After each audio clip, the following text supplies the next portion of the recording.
Hoje vamos dar uma olhada na história de um guerreiro habilidoso, uma lenda destemida, que passou a vida inteira derrotando criaturas, roubando artefatos poderosos, escapando da morte mais de uma vez e tudo isso pensando apenas em cumprir os seus objetivos. E sim, eu tô falando do Gato de Botas. Se você ficou confuso com essa comparação, por sorte o canal Infiltrado está aqui para darmos uma olhada juntos nessa história. Já deixa o seu like para não esquecer, inscreva-se e ative o sininho para receber as notificações, são vídeos todos os domingos lá pelas 8 horas e é lógico, compartilha com geral aí que gosta de cultura pop assim como você. A gente se vê logo depois da vinheta.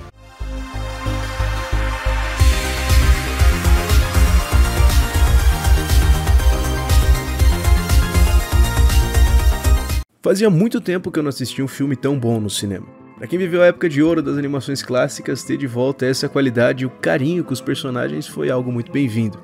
O critério que eu sempre uso para julgar os filmes que eu assisto é a sensação que fica ao sair da sala de cinema.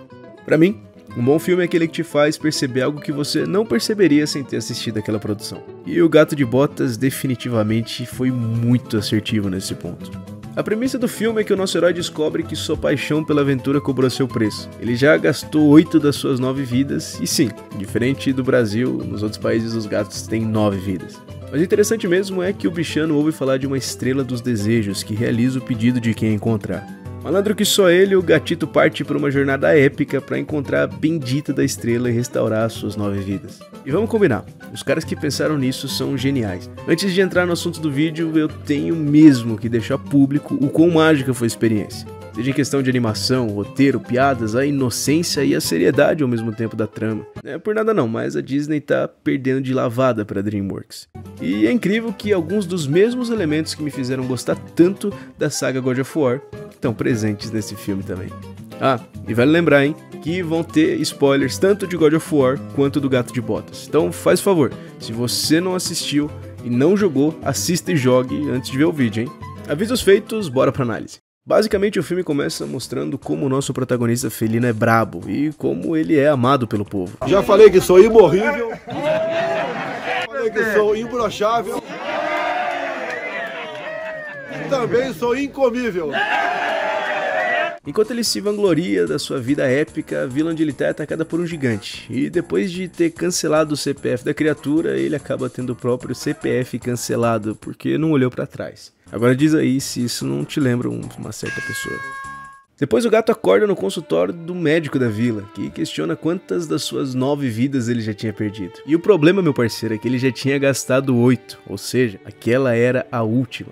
E segundo o médico, ele deveria parar com suas aventuras perigosíssimas e mirabolantes se ele quisesse aproveitar bem a sua última vida.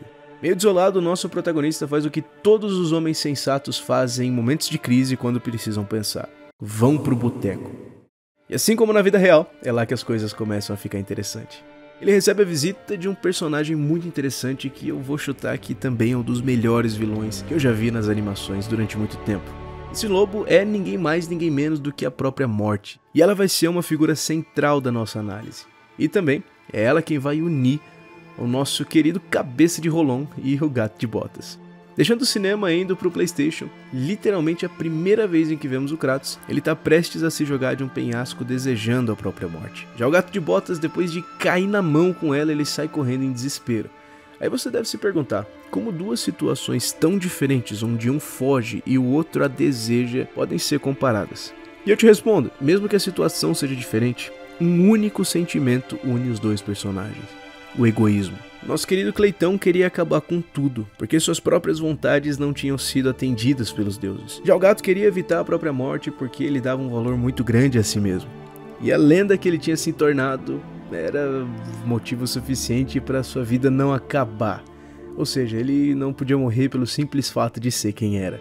Para os dois protagonistas nesse momento, tudo se tratava da realização das suas próprias vontades. E quando elas não eram atendidas, eles entravam em parafuso. Sei que pode parecer confuso, mas fica comigo até o final que nós vamos entender tudo.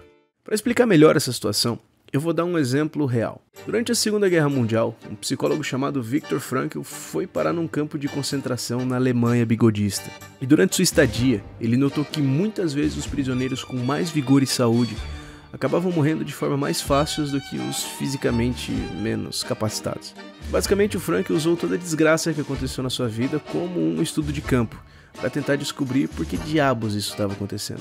No final ele concluiu que todos aqueles que se saíam melhor nesse jogo de sobrevivência eram aqueles que tinham uma razão pela qual sair de lá. E não um motivo do tipo, aqui está ruim, por isso eu quero sair. Não, eram motivos que iam além, como rever um filho, a esposa, terminar de escrever um livro, etc. E vale lembrar que isso é um mega resumo de toda uma linha de pensamento muito complexa e que definitivamente a sua fonte de informação sobre ela não pode só terminar nesse vídeo. Então trata de dar uma olhada no trabalho do autor por si mesmo e seja feliz.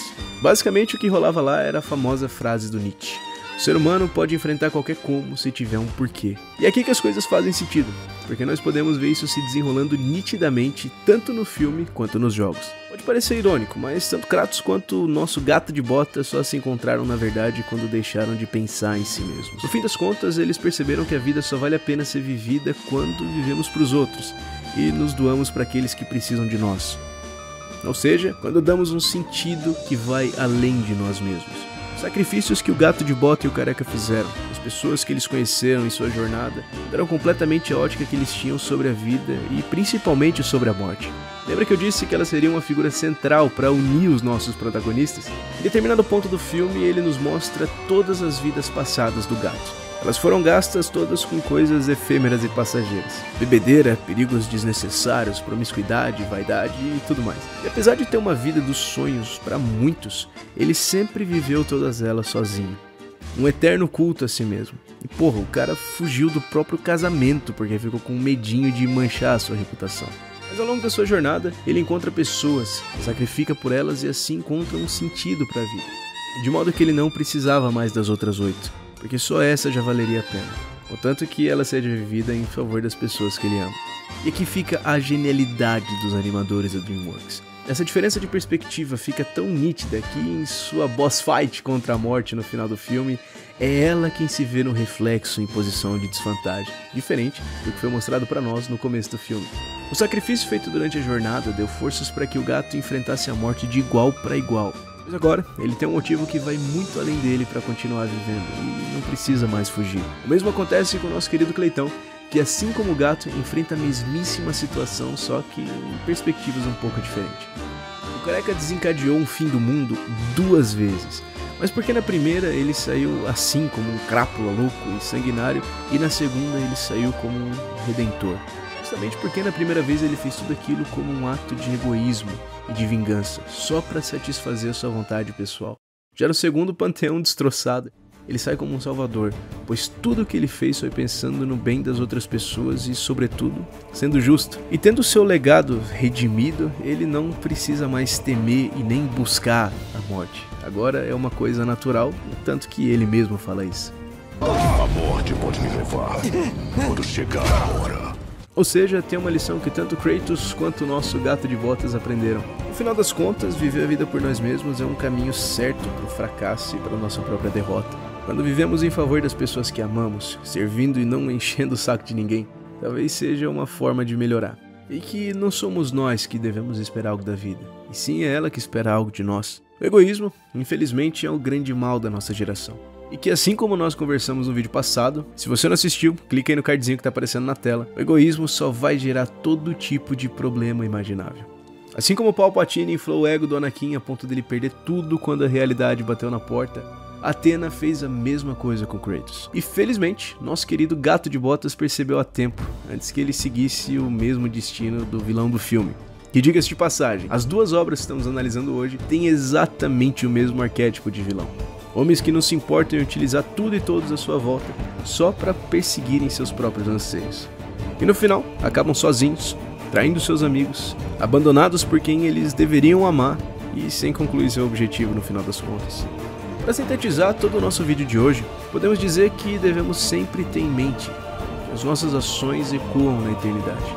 Às vezes, um pequeno gesto de altruísmo e autossacrifício pode ter desencadeado toda uma rede de boas ações. Assim como os gestos do Kratos ao longo de sua jornada fizeram com que todos os reinos se rebelassem contra o Odin, a coragem que o gato de botas teve em abdicar das suas 8 vidas e do seu desejo fez com que alguns vilões até se convertessem no final. Assim é também na nossa vida. Nossas ações têm um peso muito maior do que realmente imaginamos, seja pro bem ou pro mal. E por isso, vamos aprender com os nossos heróis e lutar diariamente contra o egoísmo. Como diria meu querido amigo São Tomás de Aquino, o desordenado amor por si mesmo é a causa de todos os pecados. E já que o destino daqueles que tiveram esse amor desordenado por si não foi dos melhores, por segurança, a gente devia tentar um outro caminho.